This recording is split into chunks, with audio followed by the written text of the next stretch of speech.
Bonjour à toi et bienvenue dans Dedans je danse, le podcast qui réveille la vie en toi.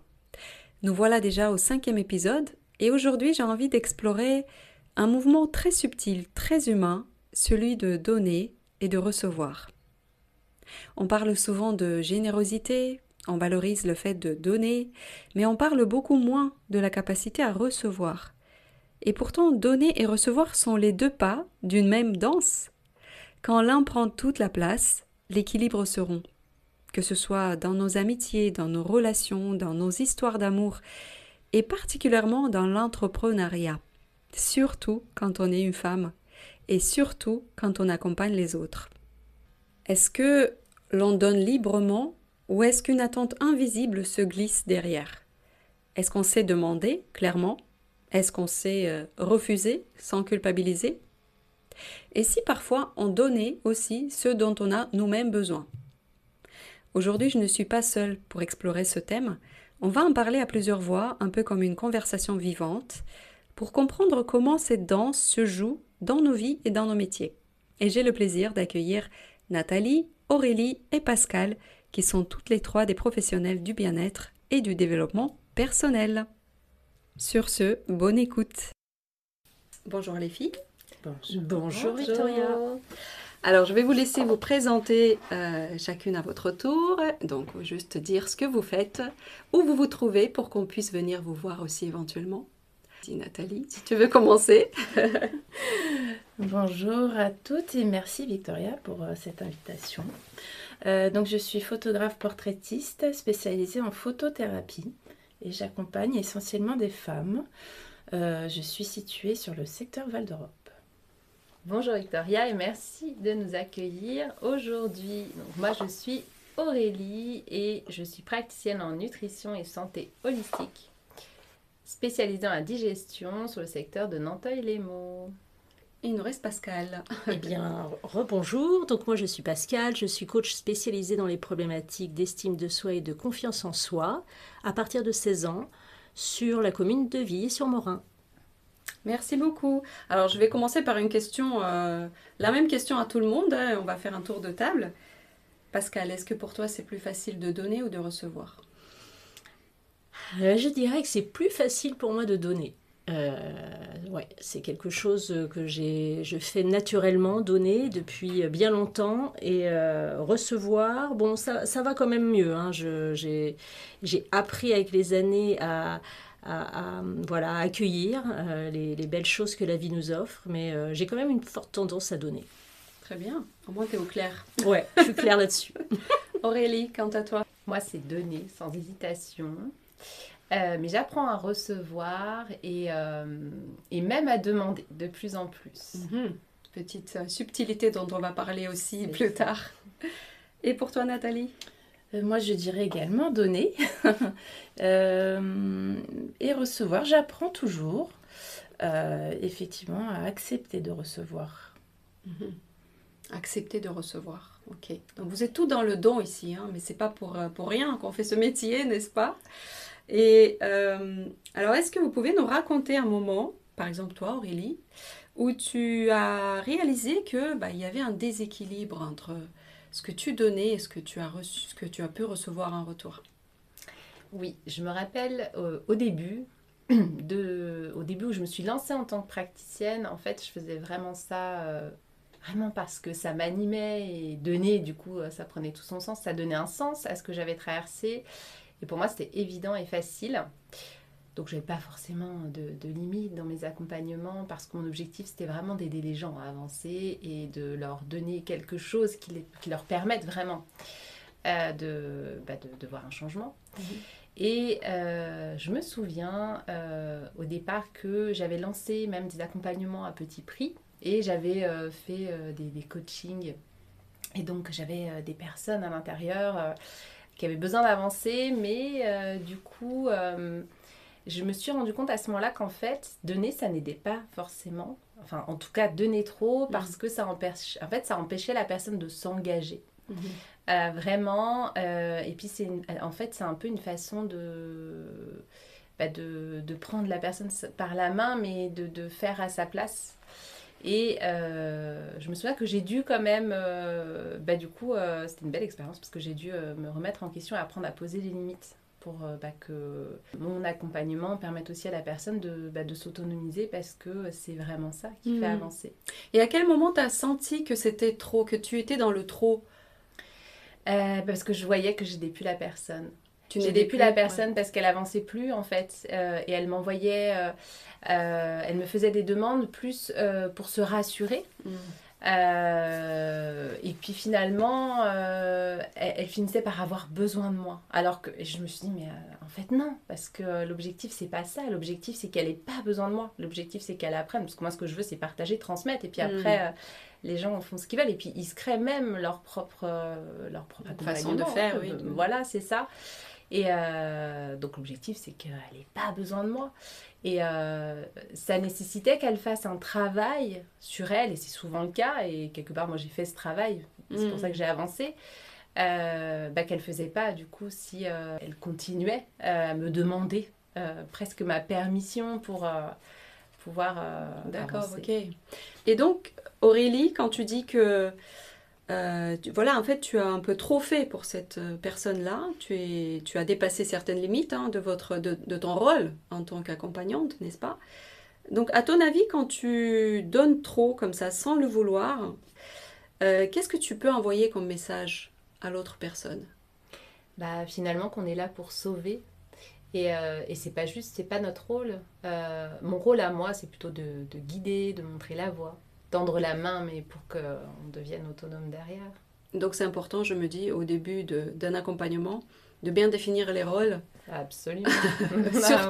surtout dans nos métiers où cela peut sembler un peu flou, ou voilà, c'est pas toujours très cadré, mais c'est à chacun un peu d'établir son propre contrat. 50-50, c'est à quoi la personne s'engage. Nous, on va guider et donner une direction, et la personne en face, elle s'engage à utiliser ça pour avancer.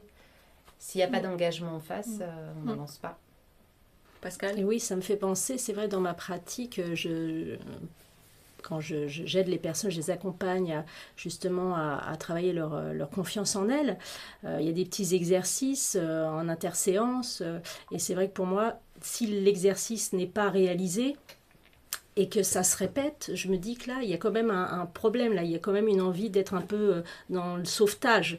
Donc j'arrive à reposer le cadre de manière à ce que la personne comprenne bien ce qui est attendu, et puis aussi qu'elle prenne conscience qu'à un moment donné, qu'est-ce qui fait qu'elle ne délivre pas, quels sont les freins qui sont là et qui font que, en fait, elle s'empêche elle-même de sortir de la spirale d'être dans l'attente qu'on trouve la solution à sa place.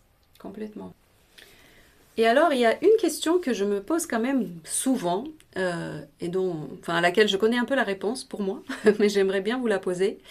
Nathalie, par exemple, est-ce que ton activité reflète quelque chose dont tu as toi-même besoin? C'est-à-dire que est-ce qu'à travers ce que tu donnes à tes clients, tu te donnes à toi-même en même temps?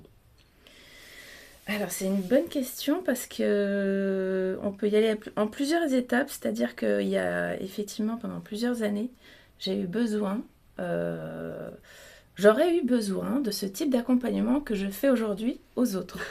C'est un peu notre version du passé qui passe dans le cabinet. Donc tout ce qui concerne la confiance et l'estime de soi, donc ça rejoint aussi ce que fait Pascal, mais c'est vrai que c'est quelque chose qui était bien ancré chez moi pendant plusieurs années. Et aujourd'hui, comme j'ai bien travaillé sur ce sujet pour moi, je peux apporter aux autres, et vraiment avec de la conviction, avec vraiment avec plein de détails puisque je l'ai moi-même vécu. Et donc c'est un sujet qui me tient, c'est des sujets et des accompagnements qui me tiennent vraiment à cœur parce que je me reconnais totalement en fait dans ça. Parce que tu comprends le besoin. Je comprends le besoin. Toi-même. Après, chacune a ses besoins un peu plus spécifiquement, mais je me reconnais bien dans ça, et ça m'apporte également du coup de voir l'évolution aussi de ces personnes-là, de voir le résultat, et voilà, ça me parle énormément. Ouais. C'est une façon de recevoir quand tu dis « ça m'apporte de voir les évolutions » c'est une façon de recevoir en me disant oui, j'ai apporté quelque chose à cette personne plus rapidement, d'une certaine façon, puisque moi j'ai bien galéré pendant quelques années sans avoir personne autour de moi pour m'aider. Et là, voilà, en quelques séances par exemple, ça peut être très vite réglé. Super. Aurélie, est-ce que ça résonne chez toi? Est-ce que la façon dont tu accompagnes, c'est une façon de te réparer en quelque sorte? Ou réparer ton passé? Je crois que j'aurais pu dire ce qu'a dit Nathalie. C'est-à-dire que quand j'ai créé mes accompagnements, je me suis dit, mais en fait, il faut que je partage et je transmette ce que je sais, mais de cette façon, parce que cette façon que j'ai eue moi m'a pas aidée en fait. Et j'avais vraiment envie que les personnes puissent trouver quelque chose qui allait leur permettre d'avancer en fait. C'est ça. Vraiment. D'accord. Et donc, est-ce que vous sentez qu'aujourd'hui, vous recevez à la hauteur de ce que vous donnez? Ou est-ce qu'il y a quand même globalement encore des manques, des frustrations dans votre activité? Pourquoi pas, mais ça peut être aussi dans votre vie. Est-ce que globalement, vous avez l'impression d'être dans l'équilibre de cette danse? Vous pouvez être franche. Hein. Ouais. Non, moi, aujourd'hui, je dirais que oui, je me sens dans l'équilibre de cette danse. Ça n'a pas toujours été le cas. J'ai beaucoup donné et je recevais peu en contrepartie, mais j'ai bien compris au fil des années que c'était surtout à moi que je devais me donner.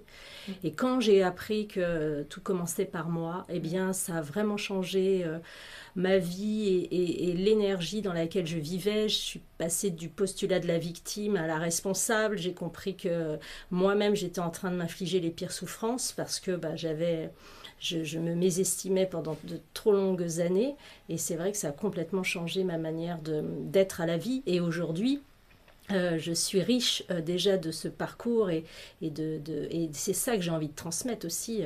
Et je le transmets et c'est vraiment avec le cœur que j'offre finalement toutes les étapes par lesquelles je suis passée et j'espère pouvoir accélérer justement le processus pour chacun. En tous les cas, c'est mon ambition de pouvoir œuvrer. C'est super, bravo. Alors moi, ce que je me dis, c'est que quand même dans l'entrepreneuriat, on est d'accord, c'est plus sur l'énergie masculine. C'est le fait de prendre des décisions, de mettre en place des projets, de donner. Enfin, le masculin, il donne, hein, symboliquement, biologiquement, c'est plus comme ça. Le masculin donne, le féminin reçoit. Et alors, comment on fait, les filles, pour demander, de recevoir? Et en général, est-ce qu'il y a vraiment besoin de demander ou est-ce qu'il suffit de l'accueillir? Moi, je pense que c'est une des choses que j'ai appris avec l'entrepreneuriat, parce que quand j'ai décidé de me lancer, j'avais pas cette casquette entrepreneur, et moi je me suis dit, ouais, j'ai un truc à partager, transmettre, ils en auront besoin, donc forcément, il y avait cette vision vraiment, justement, plus féminine, où je me suis dit, ça va trouver qui en a besoin, et en fait, je me suis rendu compte que... non, en fait, il fallait construire, il fallait demander justement, parce que dans l'entrepreneuriat, on va avoir parfois besoin de faire certains partenariats, d'aller chercher des personnes. Et donc, ça, je trouve que c'est important. Mais pas facile du coup, parce que c'est pas la première démarche, en tout cas pour moi, que j'avais au départ. Oui, on est vraiment dans le don à la base.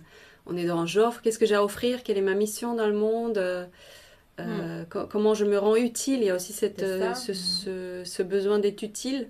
Puis ça m'avait tellement aidée, je me disais que forcément ça allait trouver qui en a besoin, et puis en fait c'est pas si simple. Mais par exemple, l'image qu'on transmet, par exemple en lançant notre entreprise, c'est qu'on a osé entreprendre. L'image qu'on transmet sur les réseaux, c'est que ça peut paraître facile, c'est beau, c'est bien, alors que c'est qu'un petit bout de l'histoire. Ouais.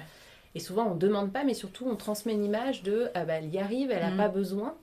Donc, les gens ne vont pas forcément nous donner. Et c'est une des choses, à mon avis, qu'on doit apprendre pour entreprendre. Et j'ai l'impression qu'ici, il y a aussi un chamboulement des croyances, peut-être, qui peut se faire. Parce que quand on n'ose pas demander de l'aide, c'est qu'on a une croyance que c'est pas bien ou qu'on ne peut pas y arriver tout seul. Donc, il y a tout un système de valeurs qui peut être... Ça se fait pas. Ça se fait pas. C'est que ça va l'embêter et que... On va déranger. Des barrières. Ou même, on peut se raconter que... peut-être que ce qu'on fait, ça n'intéresse pas l'autre, ou qui peut nous juger sur ça, pourquoi il aura envie de m'aider. Et puis il va voir que je suis faible si je demande, il va voir oui, que je suis vulnérable. Il va se dire que je réussis toutes pas. ces croyances qui nous polluent, ils nous empêchent de demander. Surtout que la personne à qui on s'adresse et qui va nous donner, là cette énergie circule, c'est un cercle vertueux puisque on accepte qu'elle nous donne, on se donne en retour et du coup ça permet de faire circuler l'énergie. Et alors, il y a cette histoire de demander, comme tu disais, Pascal, et il y a aussi l'idée de savoir refuser. Tiens, Nathalie, comment tu fais pour refuser sans culpabiliser? Est-ce que c'est simple pour toi? Ça n'a pas toujours été simple. Il m'a fallu du temps et du travail sur moi pour le faire. Et en fait, je m'en suis rendu compte lorsqu'à un moment donné, ça a été trop loin. Et là, j'ai ouvert les yeux. Donc, dire non, c'est pas mal. Se protéger, c'est pas mal. Poser ses limites, c'est pas mal. Donc voilà, toujours autour de l'estime de soi et de poser ses limites et surtout de se valoriser et pas se valoriser de façon égocentrique. Mais ça aussi, c'est des croyances. Voilà, mais plutôt de façon de se protéger et de pouvoir justement... oui, penser à toi aussi et puis te prioriser. Prioriser. Qu'est-ce qui t'aide du coup à refuser, à te prioriser? Comment tu fais? Comment tu t'y prends? Il faut s'écouter. Je pense qu'il faut s'écouter pas mal, ressentir et puis qu'est-ce qu'on a réellement envie? Est-ce qu'on a envie de faire plaisir à l'autre ou à soi? Donc ça demande quand même une conscience de soi déjà assez présente. Alors il y a aussi cette histoire d'intention, c'est-à-dire que je me rends compte que souvent on a l'impression, la perception qu'on ne reçoit pas à la hauteur de ses attentes et pourtant l'attente n'était même pas là. Un exemple simple, je développe mon activité depuis 2 ans, ce n'est pas vrai, il ne s'agit pas de moi, quelqu'un d'autre. Au bout du compte, cette personne n'a pas l'air de réussir, en tout cas financièrement, à réussir son activité. Et en fait, on se rend compte que ça ne faisait pas partie de ses objectifs. C'est tordu. Parce qu'on n'a pas forcément défini nos intentions, finalement. Et puis, en plus, les intentions ne sont pas les mêmes pour tout le monde. Moi, si je prends mon exemple, je sais que quand j'ai débuté, ce que je voulais, c'était partager, transmettre. Et j'ai même débuté avant de me dire, je vais en faire une entreprise. Et ensuite, je me suis dit, non, il faut que je structure. Et j'ai dû définir. Parce que je voulais aussi pouvoir en vivre. Parce que je lâchais un autre travail derrière. Mais c'est vrai que si au départ, c'est pas défini, finalement, on ne sait pas ce qu'on a envie de recevoir. Donc, Et on risque de tomber dans une sorte de frustration chronique. C'est ça. De se dire que ce n'est jamais à la hauteur, simplement parce que ça n'a pas été clarifié dans notre tête. En fait, on voulait quoi? Oui, c'est ça en fait, quel était notre besoin. Et bon, voilà, l'intention, c'est vraiment très important vraiment de prendre ce temps avec soi-même, de se dire vraiment mais qu'est-ce que je veux concrètement atteindre, qu'est-ce que je veux réaliser dans ma vie, parce que si on n'est pas capable déjà d'être au clair avec ça, en fait on va partir dans toutes les directions et en fait on va pas mettre nos énergies dans l'axe vers lequel on veut aller. Donc oui, j'ai envie de rebondir quand même parce que moi je vois que mon chemin se dessine encore. J'étais quand même photographe à la base et aujourd'hui j'accompagne des femmes et beaucoup de choses se mettent en place encore et la photographie s'éloigne. Donc du coup je peux dire que la photographie s'éloigne quand même, mais effectivement, moi, ce que j'avais le plus à cœur, c'était d'accompagner des femmes. Et est-ce que j'ai été claire sur cette demande? Je ne sais pas. Mais est-ce que mes connaissances et tout ce que et mon expérience va faire aussi que je vais me redessiner mon chemin pour pouvoir atteindre un autre objectif finalement? Est-ce que c'est pas... Oui. Le point de départ n'est pas le même que, oui, tout à fait. Que la finalité. Que finalement, tu te réalignes vers quelque chose de différent. Et c'est ok, tu le vis bien ça? Aujourd'hui, je peux dire oui. Mais il y a eu une période de ma vie où j'ai donné énormément sur beaucoup de fronts et au final pour ne rien recevoir en retour. Et alors, mesdames, on a beaucoup parlé de donner, donner, donner. Et qu'en est-il de recevoir? C'est-à-dire, comment faites-vous pour recevoir et pour accueillir, pour contempler quand on vous offre, quand vous avez du succès, quand la réussite est là? Je me dis, faut-il encore la voir? Faut-il encore savoir accuser réception? Est-ce que c'est évident pour vous? C'est beau ce que tu dis. Arriver à voir justement et à accueillir la beauté savourer la beauté des choses, et c'est important d'arriver à finalement à apprécier ces choses-là. Et je pense que ça mérite quand même d'avoir fait un travail sur soi. Et moi je me revois il y a quand même un certain nombre d'années, je ne sais pas si ça parlera à certaines personnes qui nous écoutent, mais je me rappelle quand j'étais donc plus jeune, hein, et quand on me faisait un cadeau, j'étais extrêmement émue presque à me dire oh, il a pensé à moi, oh, il a, en fait, comme si j'existais au travers de ce présent. Et comme si peut-être même j'avais une croyance de finalement je ne mérite pas, et là on est en train de m'offrir quelque chose. Et c'est ce travail que j'ai fait justement sur moi pour apprendre à me connaître et à m'accepter, qui fait qu'aujourd'hui je reçois pleinement à la hauteur de ce qu'on m'offre, sans gêne et sans petite voix derrière qui pourrait se dire en fait tu ne mérites pas. Ça je ne me dis plus. Est-ce que Aurélie, Nathalie, vous savez recevoir, ou est-ce que c'est quelque chose qu'il faut apprendre?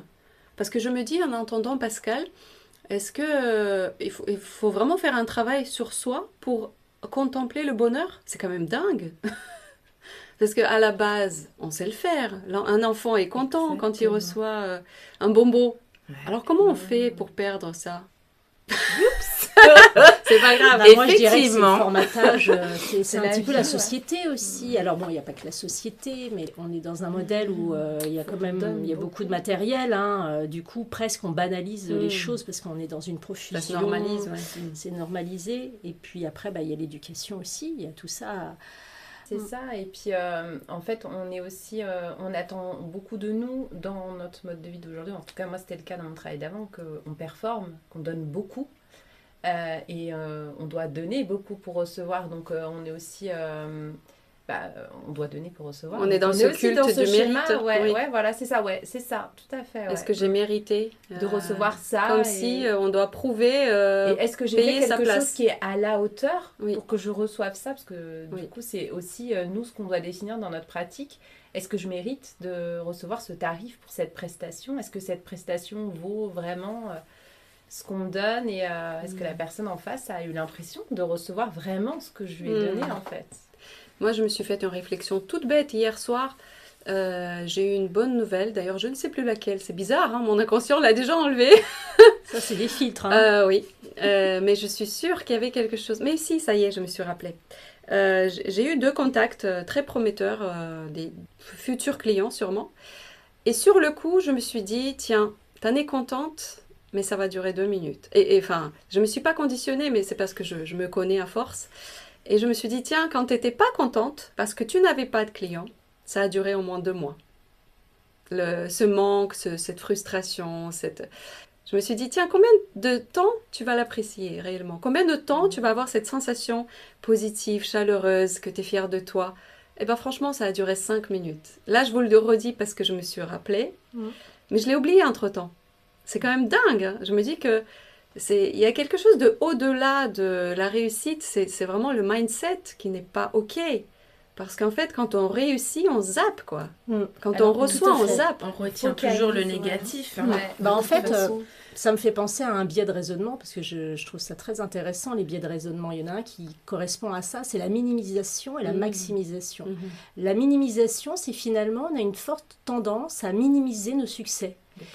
Et la maximisation, on a une forte tendance à maximiser nos échecs. Et là, tu vois, quand je t'entends, je me dis, mais c'est concrètement ça. Et c'est la même chose dont je parlais, enfin, par rapport à accepter aussi les compliments.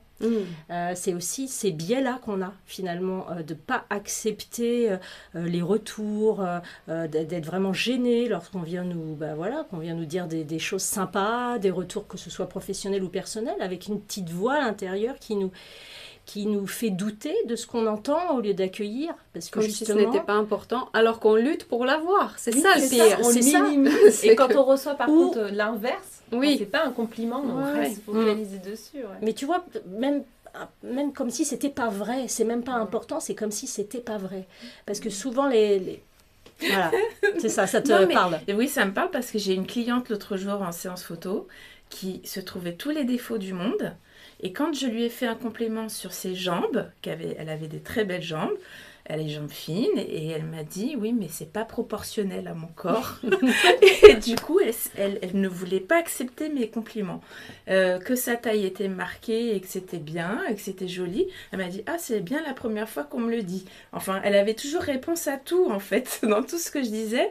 Et oui, ces compliments sont difficiles à accepter. Comme pour tu dis, c'est certaines. pas vrai. Pour la personne, c'est pas vrai. Pour la Oui. personne, c'est pas vrai. parce En qu'on fait, n'y croit c'est pas. en dissonance avec ce qu'elle pense qu'elle est. Mm. C'est-à-dire, comme elle n'a pas réussi à s'approprier cette partie de son corps, là, tu parles des jambes, donc elle les a pas reconnues comme, voilà, deux belles jambes, voilà, qui sont très bien au demeurant. Bah, pour elle, ce qu'elle entend, ça rentre en confrontation. Et donc, du coup, Ah, c'est presque elle agressif. elle va le en rejeter. fait. C'est ça qui Ça est peut dingue. même être agressif. Ouais. Complètement. C'est ça qui est fou. C'est fou. Ouais. Et donc, comment on fait pour se réconditionner, pour apprendre à recevoir Mhm. Comment faites-vous au quotidien? Est-ce que vous avez des petits tips, des petites habitudes? Mettre de la conscience aussi, déjà en avoir conscience et mettre de la conscience sur...